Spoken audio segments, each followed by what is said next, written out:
দাওয়াতের উদ্দেশ্যে বা অনেক সময় আনন্দ লাগে দেখতে। এই ক্ষেত্রে দেখা যায় স্যার আবার সাদাও যায় দুর্গাপূজা উপলক্ষে বা কমিটি থাকে মুসলমান আমাদের কর্মীয়। জি, প্রশ্নটা বুঝতে পেরেছে। দুর্গা পূজা উদযাপন কমিটিতে থাকা, দেখতে যাওয়া ইসলামের বিধান। এ ব্যাপারে ইসলামের বিধান জানার আগে তোমাদের বিধান বোঝার চেষ্টা করি। আমাদের দেশে রাজনৈতিক ভিন্ন মত আছে, আছে না? আমাকে বিএনপি, আমরা গণতান্ত্রিক দেশে উদার, প্রত্যেকে তার মত পালন করি।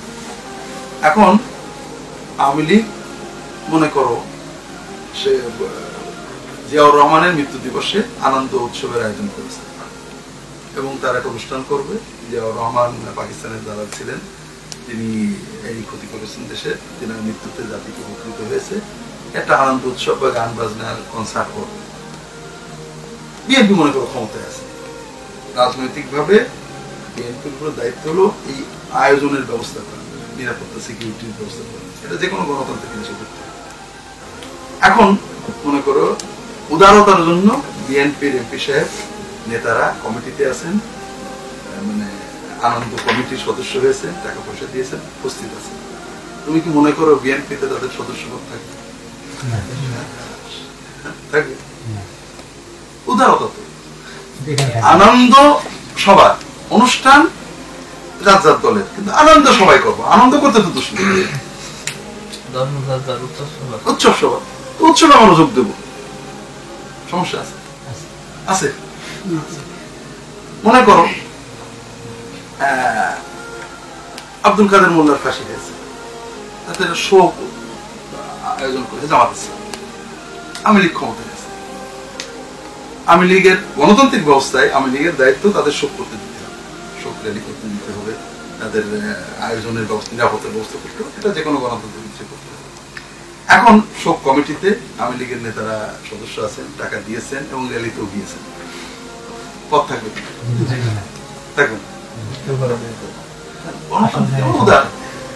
আমি তো তাদের শোকে অংশ নিচ্ছি, আর তো কিছু না, একজন সমবেদনা জানাচ্ছে, মানবিক কাজ। আমি পথ থাকবে কিনা? দুনিয়ার মানুষের বানানো এই ছোট ছোট আদর্শে যদি আমাদের বিশ্বাস এত বেশি হয়, তাহলে যেখানে ইসলামের সবচেয়ে ভয়ঙ্কর পাপ কি? শিরক। যেখানে তোমার সৃষ্টিকর্তাকে অপমান করা হচ্ছে, যে সেজদা একমাত্র আল্লাহ পাবেন সেই সেজদা মানুষকে করা হচ্ছে, যে ভক্তি একমাত্র আল্লাহ পাবেন সেটা মূর্তিকে করা হচ্ছে।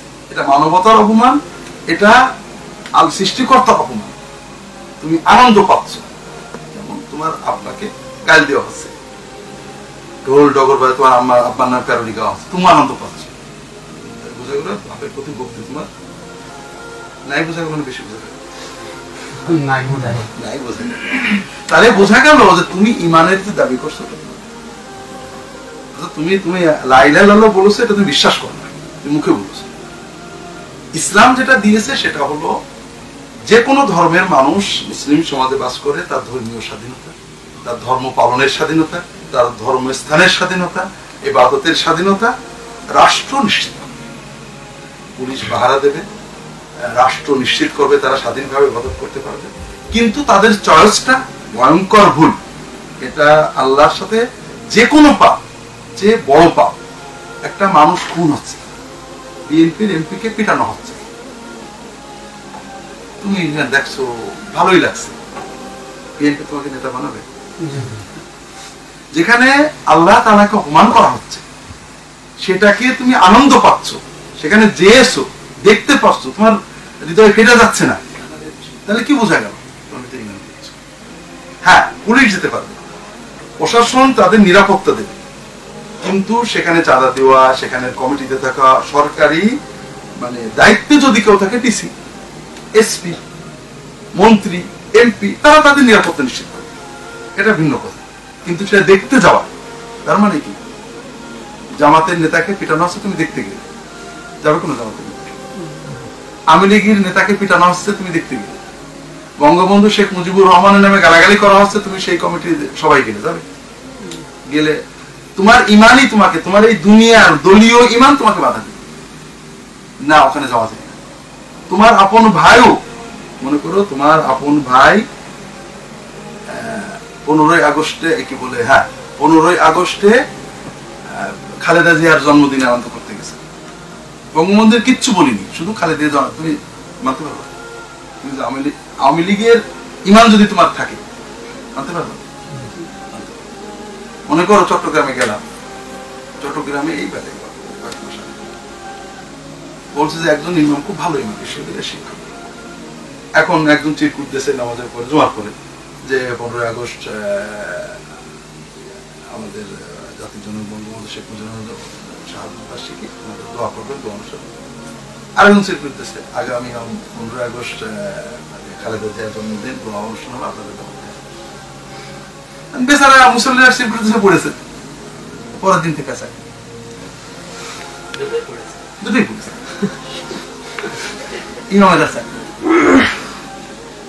এখন কথা হলো, যদি 15ই আগস্টে বঙ্গবন্ধুর শাহাদত বার্ষিকীর দিনে মানে আরেকজনের জন্ম হয়েছে, সে হোক বা না হোক তিনি জন্মদিন পালন করবেন, এই কাগজ পড়লে যদি চাকরি চলে যায়, তাহলে পারে যেখানে মানে ভয়ঙ্করতম পাপ শিরক করা হচ্ছে, আমার আল্লাহকে অপমান করা হচ্ছে, যেখানে মানবতা বিরোধী কাজ করা হচ্ছে, মূর্তির সামনে মানুষ শুয়ে পড়ছে, মূর্তিকে ভোগ দেওয়া আছে, আবার সেই মূর্তিকে পুঁতে ফেলা হচ্ছে, কোনো বিবেকে ধরে না, কোনো যুক্তি ধরে না, এবং সবচেয়ে ভয়ঙ্কর পাপ।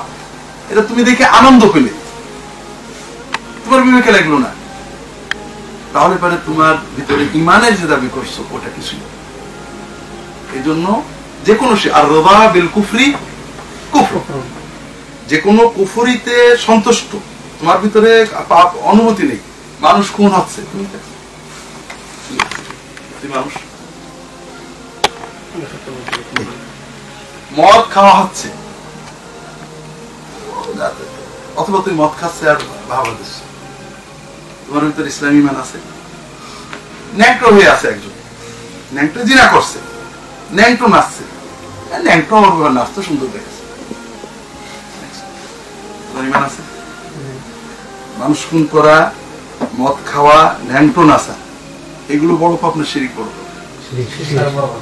শিরিক তোমার মাথায় কষ্ট হয়ে যাবে। আবার তুমি মুসলমান, এটা তোমার কল্পনা যে তুমি মুসলমান, তুমি মুসলমান না। রবীন্দ্রনাথ ঠাকুরের একটা গল্প পড়ছিলাম, কাদম্বিনী মরিয়া প্রমাণ করিল যে সে মরে নাই। তুমি এই পূজায় দাঁড়িয়ে প্রমাণ করলে যদি মুসলমান ছিলে না কখনো, তুমি একটা অস্পষ্ট ধারণার ভিতরে চলেছ, কথা বুঝতে পেরেছ? এই জন্য কোন পাপের উপর খুশি হওয়া, পাপেকে আনন্দ মনে করা, এর চেয়ে তো পাপ হতো যে ও কুফরি করছে তো বোঝে না, ওর তো সয়, ওর ধর্ম পালনের পুরো স্বাধীনতা তার আছে, কথা বুঝতে পেরেছে? আল্লাহ কোরআন কারীম বলেছেন, ওয়াইদা রাআইতাল্লাযীনা ইয়াখুযুনা ফি আয়াতিনা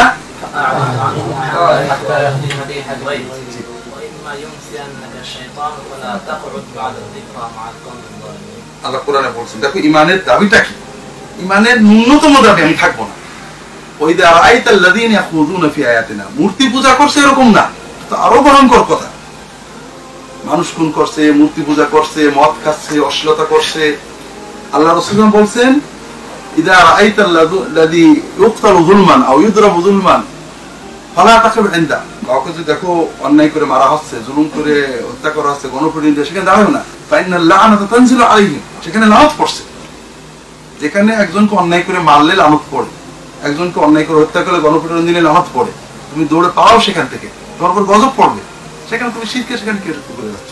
আল্লাহ বলছেন, ইদা রাআইতাল্লাযীনা ইয়াখুযুনা ফি আয়াতিনা, যখন তুমি দেখবে কিছু মানুষ আল্লাহর আয়াত নিয়ে হাসি মশকরা করছে, ফালা তাকুদ মাহুম, সেখান থেকে না, আমার কোনো ক্ষমতা নেই, উঠে যাওয়ার তো দুটো পা দিয়েছে আল্লাহ, তাদের প্রতিবাদের ক্ষমতা নেই তাদের, কিন্তু আমার মন তো কষ্ট পাচ্ছে, আমি ওটাকে একজন কোরআনের আয়াত দিয়ে ঢোল বাজিয়ে গান গাচ্ছে, তুমি থাকবে সেখানে?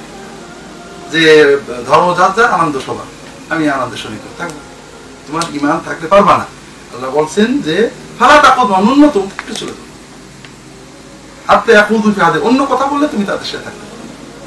ওয়া ইম্মা ইনসানাকা শাইতান, যদি শয়তান ভুল করে দেয়, ওরা কিন্তু একটা কথা বলেছে খেয়াল নেই, যখনই মনে পড়বে উঠে চলে, ঠিক আছে?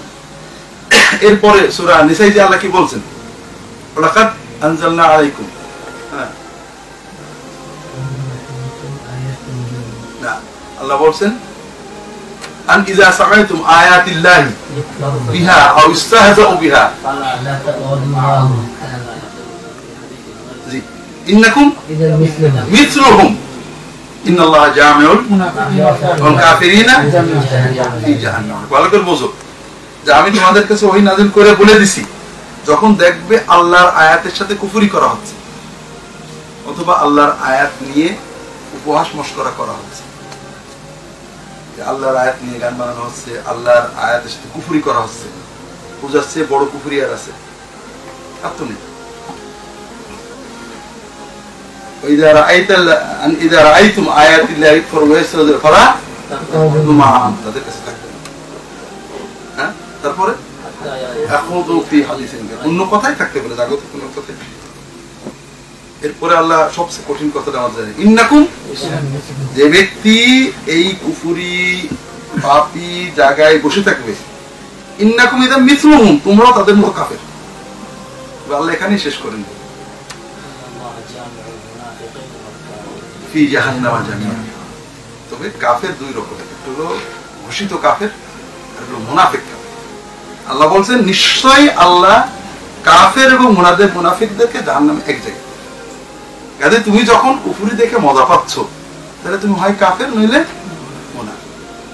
কাজে ইমানের হলো আল্লাহর হুকুম, তারা তাদের ধর্ম পালন করবে, তাদের ধর্মে বাধা দেওয়া, তাদের ধর্মে ক্ষতি করা, তাদের ধর্মের বিরুদ্ধে বলা, দেবতাদের বিরুদ্ধে বলা। আমরা মূর্তি পূজার বিরুদ্ধে বলি, তাদের পূজনীয় কোন ব্যক্তি, দ্রব্য, বস্ত্র এটাকে অপমান করে কথা বলে ইসলাম হারাম। লা তাসুবুল্লাযিনা ইয়াদউনা মিন দুনিল্লাহ ফায়াসুবুল্লাহ আদওয়াম বিগাইরি ইলম। তবে এটা হলো তার চয়েসকে মেনে নিয়ে। যেমন মানে সরকার ক্ষমতায় থাকে, যে সরকার থাকে গণতান্ত্রিক ব্যবস্থায় বিরোধী দলকে সব কথা বলার অধিকার দিতে হবে। তারা গাল দেবে, বাজে কথা বলবে, বিক্ষোভ মিছিল করবে, র্যালি করবে, গান বাজে করবে, সুযোগ দিতে হবে। কিন্তু তুমি তার আনন্দ বা শোকে শরিক হবে, তোমার দলীয় ইমানটা বাধা দেবে না, তুমি সে দলে থাকতে পারবে, কেউ তোমাকে দেবে। দুনিয়ার জাগতিক ইমান যদি এইটুক হয়, আর ইসলামের যে জিনিসটা তুমি দাবি করছো, আমি লা ইলাহা ইল্লাল্লাহ মুহাম্মদ বিশ্বাস করছি, এই দাবি যদি এর কাছাকাছি কিছু না যায়, তাহলে বুঝতে হবে যে কাদম্বিনী মরিয়া প্রমাণ করিল সে মরে নাই।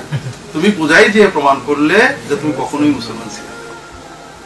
এটা হলো যারা দেখতে, শুনতে বা মজা পেতে, আনন্দ পেতে, কি হচ্ছে দেখতে যান, তাদের গণপিটুনিতে কি হচ্ছে দেখতে যাওয়া, ন্যাংটো নাচের আনন্দে কি হচ্ছে দেখতে। হ্যাঁ, যারা সিকিউরিটির জন্য গিয়েছেন, যারা রাষ্ট্রীয় নিরাপত্তা, তাদেরটা ঠিক আছে, তাদের নিরাপত্তা কে করবে? না, বাধা দেবেন কেন? তাদের ধর্ম পালনের দায়িত্ব তাদের, তাদের ধর্ম পালনের ব্যবস্থা করা রাষ্ট্রের দায়িত্ব। কাজেই পুলিশ যাবে পূজা দেখতে নয়, পূজা দেখতে দেয় নিরাপত্তার জন্য যেতে হবে। কাজেই রাষ্ট্রীয় নিরাপত্তা ব্যবস্থা করা তাদের ধর্ম পালনের, কেউ যেন তাদের গালি না দেয়, কেউ যেন ধর্ম বাধা না দেয়, এটা নিরাপত্তা নিশ্চিত করা মুসলমানের। এটা সরকার এটা নিশ্চিত করবে, কাজেই পুলিশ যেতে পারে নিরাপত্তার জন্য, পূজা দেখতে না। মুসলমানরা এ ব্যাপারে এত কঠিন ছিলেন। তোমাদের একটা কথা বলি, ওমর ইবনে আব্দুল আজিজ যখন খলিফা হলেন 99 হিজরিতে, তখন দারুল খেলাফত রাজধানী কোথায়? দামেস্কের বড় মসজিদ, মসজিদের মহাবি বলা হয়, মহাবের মসজিদটা বানিয়েছিলেন। ওর একটু দূরেই ছিল খ্রিস্টান, তখন তো শহরটা ছোট ছিল, খ্রিস্টানদের চার্চ। মসজিদ বড় হতে বড় হতে খ্রিস্টানদের বললো, ভাই চার্চটা দিল, হাতে ধরে পায়ে ধরে দিইনি, আস্তে আস্তে ওই মসজিদের ভিতরে ঢুকে গেছে।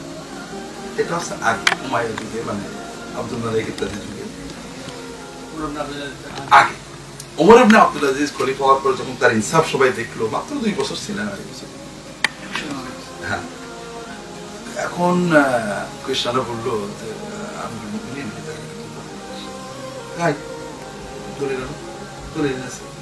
মুসলমান দামেস্কের গভর্নরের বললেন যে মসজিদের এই জায়গার মসজিদের দলিল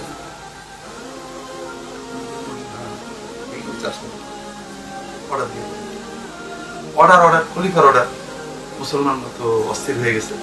কাজী যিনি প্রধান বিচারপতি ছিলেন দামেস্কে, তিনি খ্রিস্টানদের তোমাদের পায়ে ধরে তোমরা কতটা চার্জ চাও, সব তোমাদের দেওয়া হবে, একটা 100টা চার্চ আমরা বানাই দেবো তোমাদের, এই জমিটা মিশে দাও।